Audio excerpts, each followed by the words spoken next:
أعزائي المشاهدين، السلام عليكم ورحمة الله وبركاته. أهلا بكم معنا ولقائنا الأسبوعي وأسرة يوم السبت من نور في قلبي. نحييكم من على شاشة الفضائية المصرية، والنهاردة عندنا واحدة من الحلقات الممتدة من سلسلة حلقات سابقة كنا قد أفردنا الحديث والحوار فيها عن الحضارة الإسلامية، عن استشراف هذه الحضارة من أجل المستقبل، عن كيف نقتدي بها، كيف نستعيدها، ما هي مقوماتها، ما الذي نفتقده، ما الذي نفتقر إليه. وحلقات طويلة الحقيقة تناقشنا فيها كثيرا. وفي حلقتنا الأخيرة في هذه السلسلة تطرقنا إلى مسألة التنمية.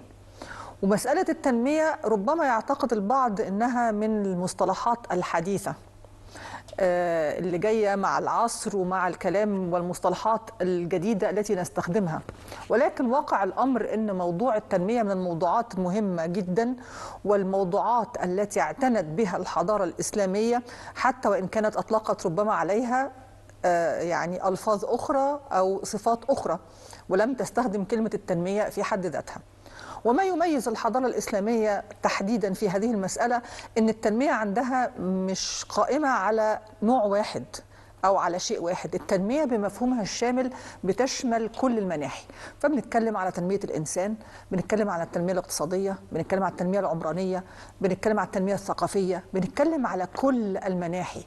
وهذا ما تفردت به هذه الحضارة، فأصبحت حضارة اهتمت بكل هذه الأشكال وبكل هذه المعاني، وركزت عليها مع البعد الديني في هذه المسألة لتضفي عليها الأهمية الأكبر.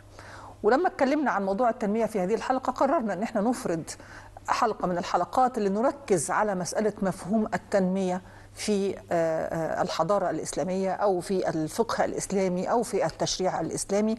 وهو ده موضوعنا النهاردة اللي هنتطرق إليه مع الأستاذ الدكتور محمد المنثي، أستاذ الشريعة الإسلامية بكلية دار العلوم جامعة القاهرة. أهلا بحضرتك معنا. أهلا أستاذة منى. اسمحوا لنا أعزائي المشاهدين نتوقف مع فاصل قصير ونبدأ بعد الحوار.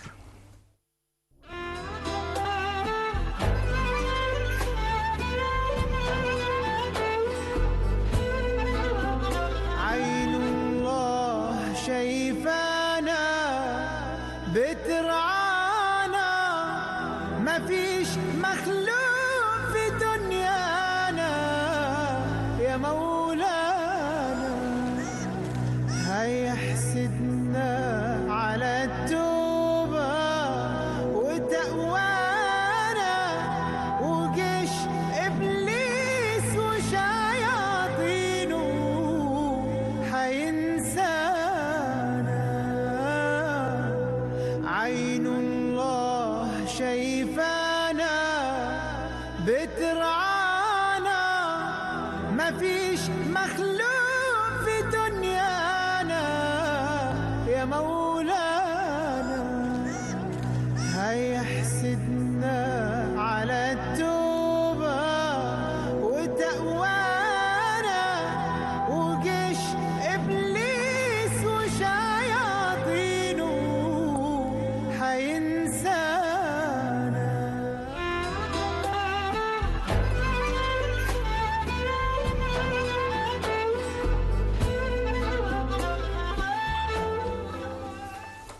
اهلا بكم مره اخرى اعزائي المشاهدين، ونجدد الترحيب بالضيف اللقاء الاستاذ الدكتور محمد المنثي، استاذ الشريعه الاسلاميه بكليه دار العلوم جامعه القاهره. بحيي حضرتك مره اخرى دكتور محمد. وتعريف لكلمه التنميه كما جاءت بمفهوم الفقه والتشريع الاسلامي. تمام. بسم الله الرحمن الرحيم. في البدايه لابد ان انا اشكر حضرتك على اختيارك لهذه النقطه تحديدا، لأنها ترد على بعض الدعاوى اللي بتتهم الإسلام بأنه ده مجرد دين، يعني ليس فيه أنظمة للحياة، لا أنظمة للتنمية ولا أنظمة للتربية ولا أنظمة للاقتصاد. لكن الواقع أن احنا هنرد طبعا برد هادئ أنه لا، الإسلام ليس كما تتصورون أنتم. وإحنا مفهومنا للدين مش بس الجانب الروحي، الدين عندنا دين ونظام. دين يغطي الجانب الروحي في البشر، ونظام يغطي الجانب الواقعي والعملي والحياتي برضو بالنسبة للبشر. وانه مشكله التنميه هي مشكله البشريه من قديم الزمان، يعني لان مشكله الانسان في اي مكان هيبقى عنده مشكله ازاي ينمي قدراته، ازاي ينمي موارده، ازاي ينمي شخصيته. يعني قضيه التنميه ليست قضيه مستحدثه، انما هي قضيه قديمه، حتى انه ابن خلدون نفسه يعني تكلم عنها وقال انه هو ده عنوان للاجتماع البشري، لكنه سماها اسم مختلف طبعا. واحنا عندنا فهم بانه الحضاره الاسلاميه لها تسميات او سمت الاشياء باسماء حقيقيه تحقق من خلالها المصلحه لمجموع البشر. يعني مثلا القرآن لم يتكلم عن كلمة أو لفظ التنمية، مع أن اللفظ لفظ عربي، لأنه جاي من نما، ينمو نموا ونماء يعني زيادة، فاللفظ عربي بلا شك لفظ التنمية، حتى وإن كان مترجم بالإنجليزية development فليكن، لكن إحنا عندنا التنمية. إنما هذا اللفظ لم يرد في القرآن الكريم، لأن فيه ألفاظ أخرى قامت بالدور اللي بيؤديه المصطلح في أي ثقافة أو في أي ملة. فعندنا مثلا لفظ التغيير، إن الله لا يغير ما بقوم حتى يغيروا. ما هو عملية التنمية هي عملية تغيير واقع من واقع سيء إلى واقع حسن. لفظ التزكية، ونفس وما سواها فألهمها فجورها وتقواها قد أفلح من زكاها. التزكية عملية تنمية للقدرات، تنمية للمهارات، تنمية للإمكانات الداخلية عند البشر. لفظ السعي مثلا، وأن ليس للإنسان إلا ما سعى. لفظ العمل، وقل اعملوا فسيرى الله. اعملوا يعني ايه اعملوا دي؟ يعني فيها ايه؟ فيها حركة، فيها استخراج ما في الأرض من كنوز ومن خيرات أودعها الله فيها، فدي كلها تنمية. المسؤولية الفردية، كلكم راع وكلكم مسؤول، أدي فهم أو إضافة جديدة لفكرة التنمية. لكن اللفظ المستحب لي أنا شخصيا مش لفظ التنمية، الحقيقة لفظ العمران. العمران عندنا يعني لفظ أوقع من فكرة التنمية. يعني شوفي كلمة عمران يعني تعمير، يعني إعمار، يعني تغيير. ولكن النهاردة التخطيط العمراني بقى موضة العصر، مش بس مجرد عمران، تخطيط عمراني، وده موجود الآن في الدول، في كل الدول. يعني لأنه الإعمار يتغير، في عمران بيتغير من بيئة لأخرى، من زمن لآخر. احنا العمران النهاردة غير العمران من 50 سنة. لكن مفهوم العمران بقى هنا نقول ان القرآن الحقيقة قدم مفهوما متكاملا لعملية العمران. يشمل ايه؟ زي ما سيادتك تفضلت في المقدمة، كل جوانب الحياة. يعني ايه الكلام ده؟ يعني يشمل الجانب المادي والجانب المعنوي، الجانب المعنوي او الجانب الروحي، لان الانسان لا ينمو بجانب واحد، انما ينمو بالجانبين معا علشان يؤدي دوره اللي احنا هنتكلم عنه بعد شوية.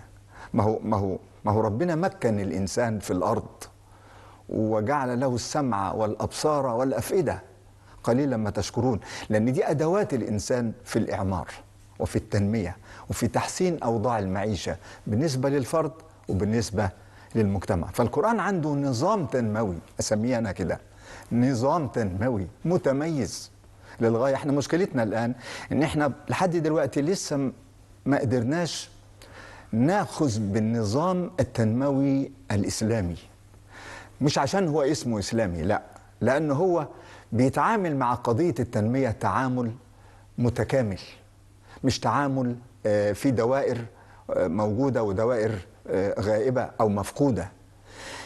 الحركة الإنسانية لا يمكن أن تنال النجاح إلا بأنه بالجانبين معا، الجانب المادي بكل مفرداته وبالجانب الروحي. التركيز على الجانب الروحي فقط ما يحققش عمران، لأن العمران وظيفة وعمل وتنمية وتقدم وتطور. الجانب المادي فقط برضو يعمل عمران شكلي سطحي ظاهري، ما يحققش مصالح الإنسان. وبالتالي احنا هنا لازم نكون منتبهين إلى أن احنا مش بنبحث عن تنمية جديدة أو تنمية مستدامة. يعني تقارير الأمم المتحدة وصلتنا بعد ما كانت بتتكلم عن التنمية إلى ما يسمى بالتنمية المستدامة، وحطوا لها تعريف لطيف وجميل. احنا كمسلمين أو كحضارة إسلامية بنرحب بيه، لأنه فعلا تعريف جيد، بس عنده مشكلة. إيه التعريف الجيد؟ تلبية احتياجات البشر من كل ما يحتاجونه في هذه الحياة دون المساس بما يعني يؤخر للأجيال القادمة أو بما لا يضر بالأجيال القادمة. يعني أنا لما بمارس التنمية أنا مش حر، مش مطلق، إيدي مش مطلقة، لازم أمارسها في حدود أن أنا أحقق مصلحتي، ولكن ليس على حساب الأجيال القادمة. أدي الكلام. وحطوا أهداف للتنمية، الحقيقة التنمية المستدامة، منها القضاء على الفقر، القضاء على الجوع، النظافة، نظافة المياه، الصحة الجيدة، التعليم الجيد. كلام جميل جدا في التنمية المستدامة. لكن أنا بقول إنه الحقيقة هذا الكلام ناقص، نظرة ناقصة، لأنها مؤسسة على فلسفة تقوم على أن هذه الحياة هي الحياة وحدها. إحنا لينا فلسفة مختلفة، إن الحياة حياتين، حياة دنيا وحياة آخرة. وإن إحنا لما بنفكر بنعمل، لما حتى بنعمر بناخد بالنا من البعدين، البعد الدنيوي والبعد الأخروي. يعني والجودة في الدنيا تكون مكان أو مجال للجودة أو للثواب، بلاش الجودة في الآخرة. في فروق حضارية لازم نعترف بيها ما بين الفكر الإسلامي أو الفقه الإسلامي في نظرته لقضية العمران أو قضية التنمية، وبين الفكر الغربي. الفكر الغربي كما قلت يعني بيركز على ايه؟ اقول لسيادتك بيركز التنميه الاقتصاديه والتنميه الاجتماعيه والتنميه البيئيه او سلامه البيئه، خلينا نسميها كده. لكن احنا عندنا المساله ابعد، ان عندنا كل جوانب الحياه. حضرتك اتكلمت عن الجانب الاقتصادي والجانب الانساني والجانب السياسي والجانب الثقافي والجانب البيئي والاجتماعي. يعني اذن القرآن لم يترك شيئا من مجالات البيئة بعيدا عن فكرة العمران. كل شيء محتاج يعمر. البشر يجب أن يكون، لأنه هو بيبص للتنمية إزاي. التنمية في الإسلام بالإنسان وللإنسان، العمران بالإنسان وللإنسان. ده شيء رائع للغاية. عشان إيه؟ عشان في نموذج للحياة القرآن بيستهدف تحقيقه على هذه الأرض. إيه نموذج؟ الحياة الطيبة، نموذج الحياة الطيبة. لما قال من عمل صالحا من ذكر أو أنثى وهو مؤمن فلنحيينه حياة طيبة. والحياة الطيبة تقتضي المسكن الطيب والمطعم الطيب والملبس الطيب والجار الطيب والشارع الطيب والحي الطيب، كلها أشياء طيبة. يكفي أن القرآن هو اللي بيقول مش أنا. يعني القرآن بيقول نحيينه حياة طيبة ولنجزينهم أجرهم بأحسن ما كانوا يعملون.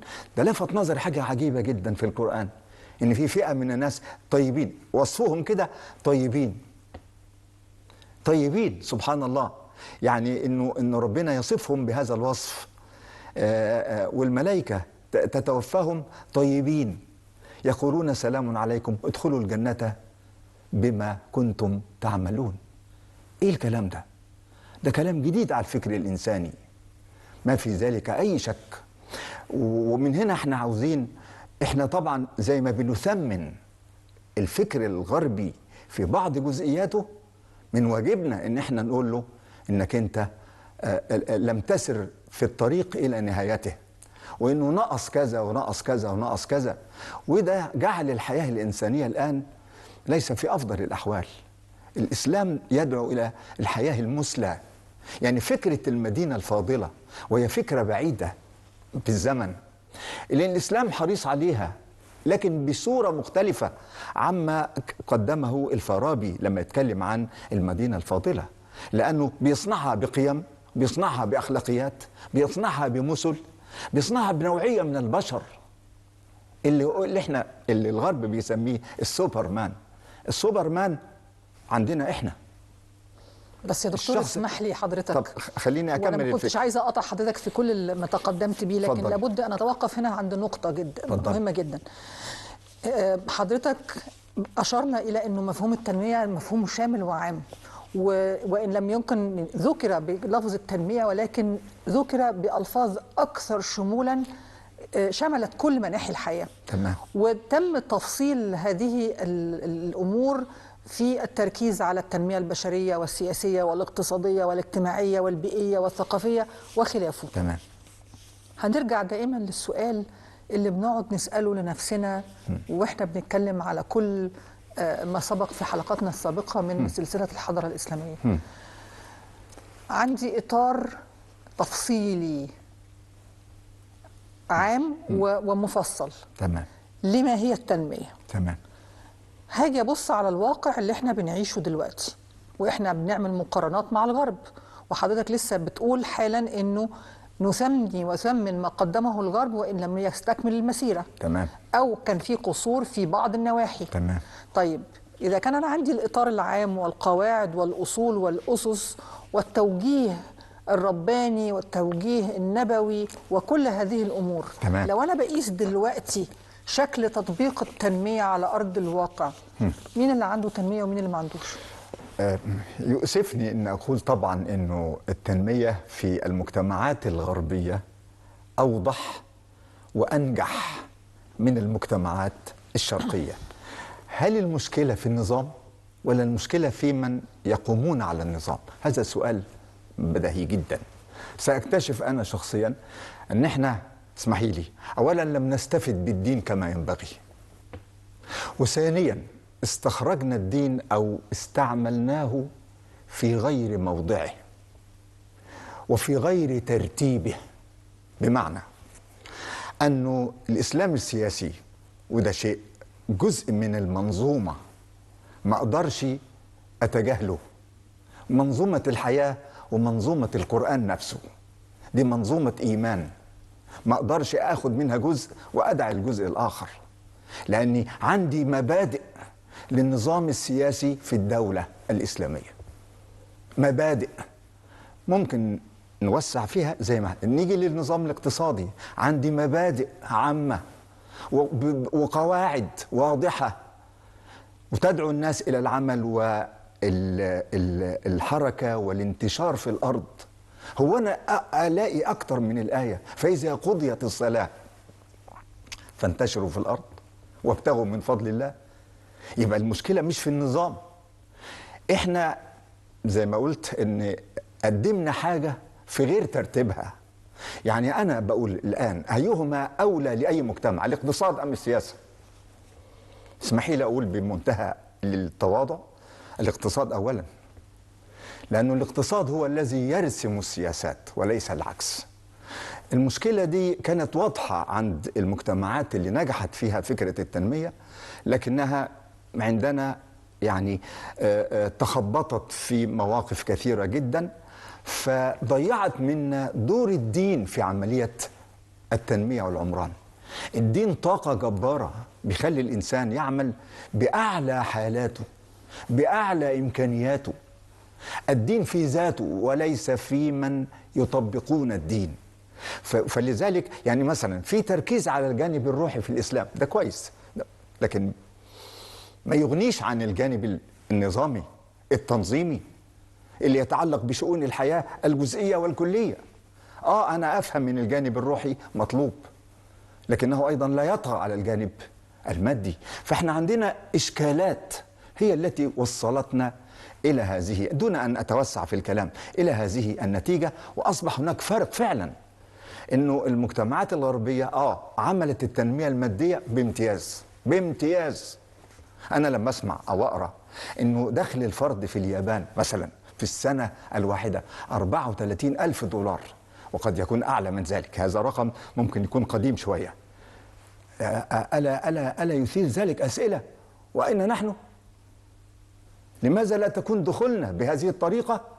في طبعا كلام كتير يقال في مثل لا، هو هذا. في مقارنات دائما ما هو يحاول البعض ان يسوق تمام. الناس اللي ما عندهاش دين سماوي والناس اللي ما عندهاش لا، معتقدات هي القصة اصلا في بعضها، ولكنهم استطاعوا ان يحولوا من دولتهم الى دوله قمه التكنولوجيا حاضر. وقمه التحضر وقمه الاخلاقيات وقمه التقدم العلمي احنا لما اسمحي لي، لما نيجي نتكلم عن التنميه الاخلاقيه هتكتشف حاجه غريبه جدا، ان الغرب عمل اخلاقيات كونيه استغنى بها عن الدين، وجعل الدين في ركن معين احنا كلنا عارفينه من الاخر عشان ما نضيعش وقت، لكنه عمل اخلاقيات النجاح اللي يتربى عليها لازم ينجح.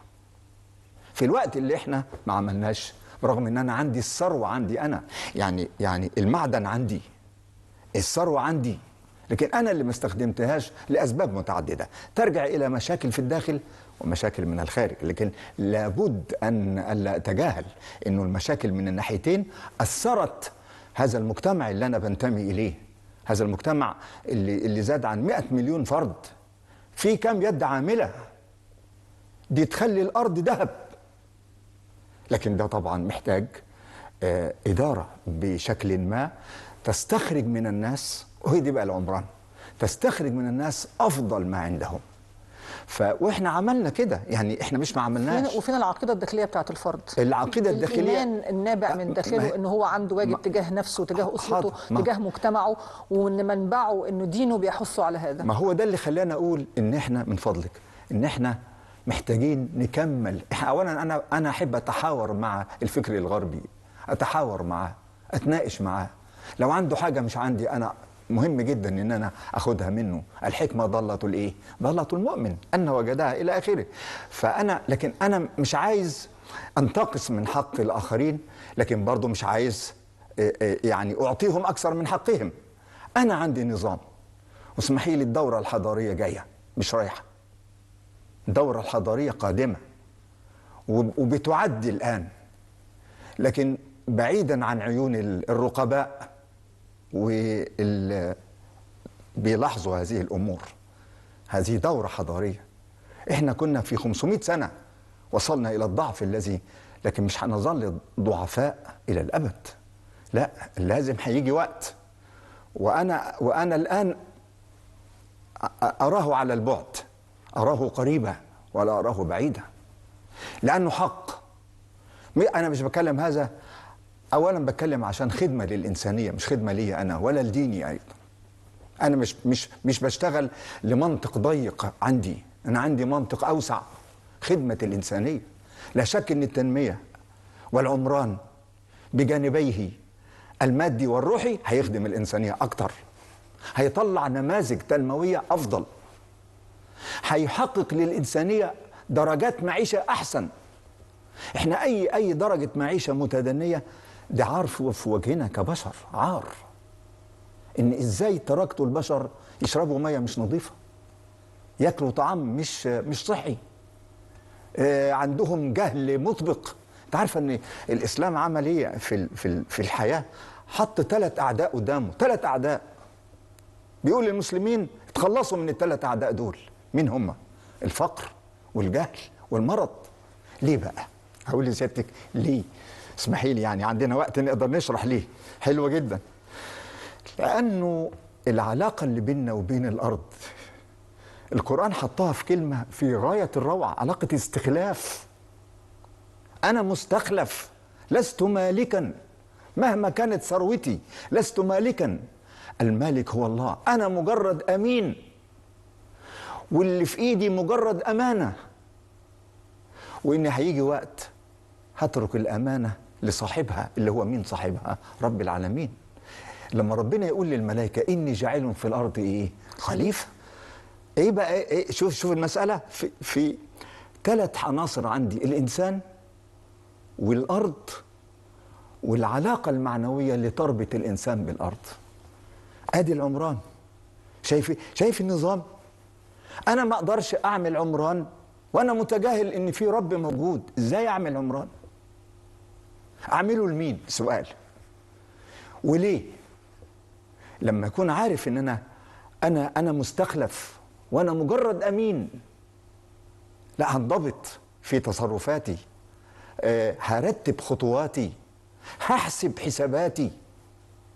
ما بقاش الكون مجرد مجال أنا جاي أرتع فيه وأعمل فيه ما أريد بدون حسيب أو رقيب. فالمسألة لما نيجي نشوف فكرة الاستخلاف من أفضل أقول إيه، الحقيقة أنا مش عايز طبعا يعني يبدو كلامي أنني أمدح، لا، المسألة مش مدح، أنا أقول حقا، أقول ما قاله القرآن: إني جاعل في الأرض خليفة. الخلافة دي عايزة إيه؟ عايزة واحد منتبه، مش واحد كسلان، مش واحد مخدر، مش واحد تايه، لا، واحد عارف هو أنا مستخلف، وسيادتك مستخلفة في الأرض. أنا مستخلف على الأسرة اللي برعاها، أنا مستخلف في العمل اللي بعمله، أنا مستخلف في المال، لدرجة القرآن يقول: أنفقوا مما جعلكم مستخلفين فيه. هو ده الفكر الجديد اللي احنا محتاجين. أولا أنا اسمحي لي، أنا بتخذ البرنامج فرصة لطرح أفكار جديدة. هي النهارده كان مجرد فاتحه كده يا دوبك. احنا كل مره لازم نفتح الموضوع، لان الهدف اعظم ويستحق. احنا عاوزين وطننا في افضل الدرجات وفي اعلى المنازل.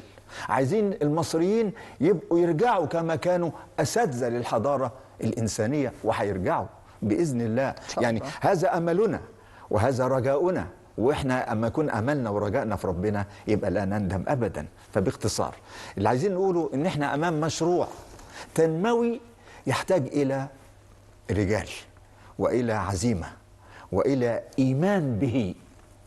طبعا ما حدث انا لا اريد ان اقف امامه كثيرا، انما اريد ان اعبره. عموما احنا مش هنقدر نتوقف امامه زي ما قلت لحضرتك منذ لحظات. واضح جدا طبعا ان احنا كعادتنا مع الدكتور محمد المنسي تحديدا دائما الموضوع بيخرج بينا الى موضوعات اكبر واكثر ومهمه جدا لطرحها، وهذا ما جعلنا يعني نقوم بسلسله الحضاره الاسلاميه معاه ونمتد للحوار النهارده. وانا هعتبر ان حلقه النهارده مع الدكتور محمد المنسي كانت مجرد مقدمه لمساله التنميه في الفقه والفكر الاسلامي. في ختام اللقاء أتقدم بجزيل الشكر للأستاذ الدكتور محمد المنسي أستاذ الشريعة الإسلامية بكلية دار العلوم جامعة القاهرة. شكرا جزيلا. شكرا. على وعد باللقاء إن شاء الله في حلقة نستكمل معك فيها هذا الموضوع الهام، وربما نمتد إلى حلقات إن شاء الله. بشكركم أعزائي المشاهدين على حسن المتابعة، وعلى وعد باللقاء إن شاء الله في الأسبوع القادم. حتى ذلك الحين لكم سلام الله ورحمته وبركاته.